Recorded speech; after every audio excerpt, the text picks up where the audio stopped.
Hello class. कल हम लोगों ने क्लास 11th में देखा था आइट्रेशन। आइट्रेशन के अंदर हम लोगों ने दो लूप्स पढ़े थे, कौन कौन से? फॉर लूप और व्हाइल लूप। तो आज का हमारा टॉपिक लगभग लगभग इससे ही मिलता जुलता है। तो आज का जो टॉपिक है लूप कंट्रोल स्टेटमेंट।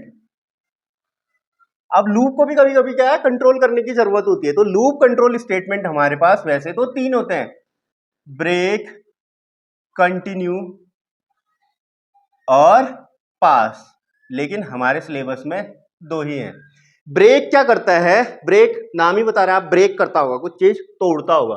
तो क्या करते हैं हम लोग, कभी कभी हम लोगों को लूप को बीच में ही ब्रेक करने की जरूरत पड़ जाती है, तो उस समय कौन सा स्टेटमेंट यूज करते हैं? ब्रेक। और कंटिन्यू क्या करता है आप लोगों का, ये कभी कभी हम लोगों को कुछ स्टेप ना चलाने की जरूरत पड़ती है, तो तब हम लोग क्या करते हैं? कंटिन्यू चला। पास क्या करता है? पास कर देता है। जैसे मैं अब आपको रियल लाइफ एग्जांपल से बताऊं, तो मैंने आप लोगों से बोला कि क्लास के उस बच्चे को ढूंढ के लेके आओ, तो आप कब तक उस बच्चे को ढूंढोगे? जब तक कि वो मिल नहीं जाता। ये नहीं कि मिलने के बाद भी आप ढूंढते जा रहे हो। तो वहां पे हम लोगों ने क्या कर दी, उस लूप को ब्रेक कर दिया। अब मैंने कंटिन्यू, कभी कभी क्या होता है क्लास में, मेरे पास क्या हो गया, मेरी पेन गलती से खो गई, तो क्लास टीचर आते थे छोटे बचपन में और कहते थे सबकी बैग की चेकिंग करो। कहते थे, नहीं कहते थे? तो जब हम सबकी बैग की चेकिंग करते थे, तो क्या अपने बैग की चेकिंग करते थे? कभी नहीं। मतलब वो बैग छोड़ देते थे। तो वो हो गया हमारा कंटिन्यू। अब पास। पास देखो, कभी कभी क्या होता है, मैथ्स जब पढ़ा रहे होते हैं टीचर, तो वो बोलते हैं यार तीसरा चैप्टर बड़ा आसान है, इसको हम बाद में पढ़ाएंगे। छोड़ेगा नहीं, लेकिन बाद में पढ़ाएगा, उसको बोलेंगे पास। अब देखो ब्रेक, मैं मान लीजिए मैं 1 से लेके 5 तक नंबर प्रिंट करवा रहा हूं, लेकिन मेरे को तीसरे नंबर प्रिंट होते ही मेरे को क्या करना है? ब्रेक कर देना है लूप को। अब कैसे होगा देखो। अब क्या करेंगे, मैं i equal to 1 while i less than equal to 5। जैसे मेरा तीसरा नंबर आए, उसके बाद क्या हो जाए, वो प्रिंट के बाद 3 नंबर तक प्रिंट हो, उसके बाद ब्रेक हो जाए। तो अब क्या करूंगा मैं यहां पे, मैं करूंगा इसको प्रिंट क्या करूंगा? i। अब इफ i इक्वल टू 3, तो क्या हो जाए, लूप मेरा ब्रेक हो जाए।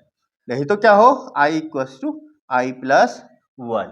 अब यहां पे कैसे काम होगा देखो, आउटपुट सबसे पहले क्या आया? i आया। i की वैल्यू उसने क्या कर दी? 1 कर दी। अब 1 less than equal to 5, condition क्या हो गई? ट्रू। तो प्रिंट क्या हो गया? 1। अब 1 इक्वल टू 3 नहीं है, मतलब आगे चले गया। i की वैल्यू कितनी कर दी? 2। अब फिर 2 लेस देन 5, कंडीशन ट्रू हो गई, 2 प्रिंट हो गया।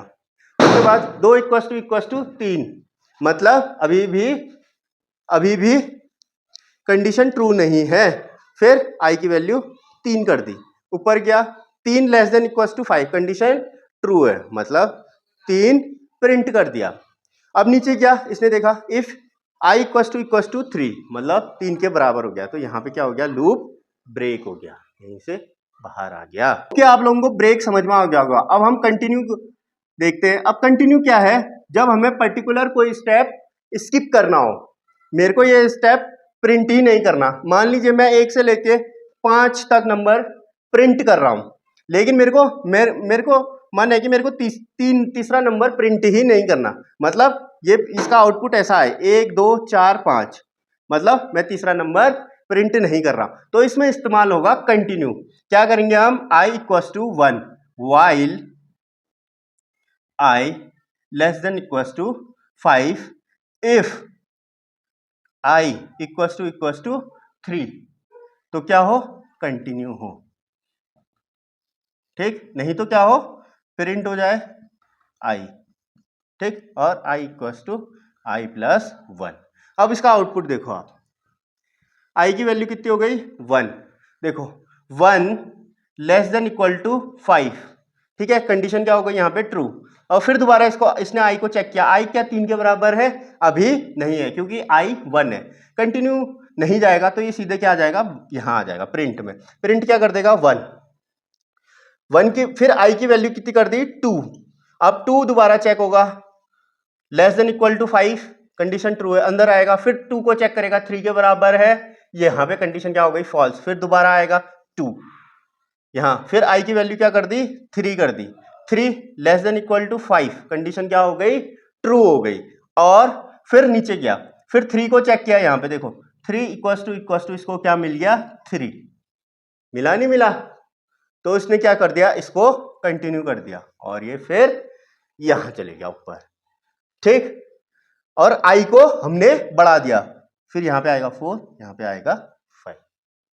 हम लोग देख रहे थे ब्रेक और कंटिन्यू। मान लीजिए मुझे कहीं पे, अब ब्रेक क्यों इस्तेमाल में होता है, मान लीजिए कभी कोई लूप चला रहे हैं हम लोग और उसको हम लोगों ने आधे में टर्मिनेट कर देना है, तो तब हम इस्तेमाल करते हैं ब्रेक का। मान लीजिए मुझे 1 से लेके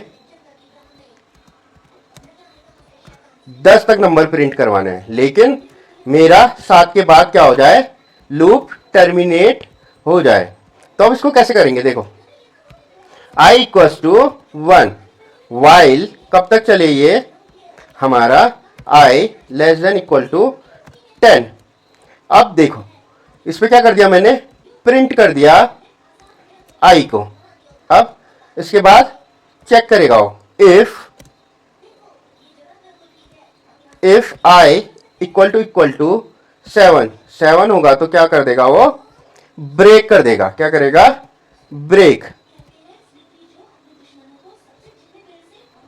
i equals to i plus 1।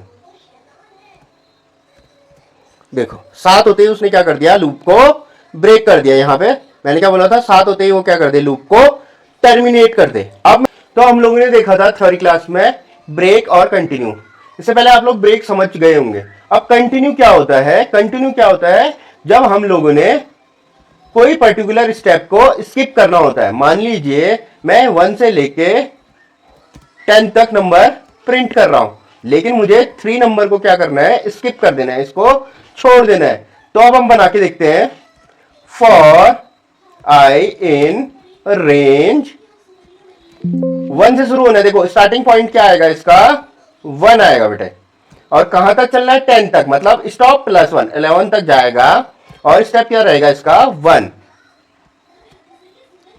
अब हमने क्या चेक किया, इफ आई इक्वल्स टू 3, तो उस समय क्या हो जाए, ये कंटिन्यू मतलब यहां पे क्या होगा बेटा, वो स्किप होगा, प्रिंट आई। देखो 3 को इसने क्या कर दिया बेटे, स्किप कर दिया। क्यों करा, क्योंकि हम लोगों ने कंटिन्यू का इस्तेमाल किया है। कंटिन्यू क्या है, कोई अगर हम लूप में ऐसा चाह रहे हैं कि ये पर्टिकुलर स्टेप स्किप हो जाए, तो हम लोग क्या चलाएंगे, उस समय कंटिन्यू चलाएंगे। देखो मैंने यहां पे क्या चलाया, आई की वैल्यू अगर 3 के बराबर होती है तो वो स्टेप क्या हो जाए, कंटिन्यू, उस समय क्या होगा, प्रिंट नहीं होगा। कंटिन्यू के बाद सीधा फिर दोबारा ऊपर से शुरू होगा, मतलब 4 से शुरू हो जाएगा, 3 प्रिंट नहीं होगा। होप कि आप लोगों को कंटिन्यू भी क्लियर हो गया।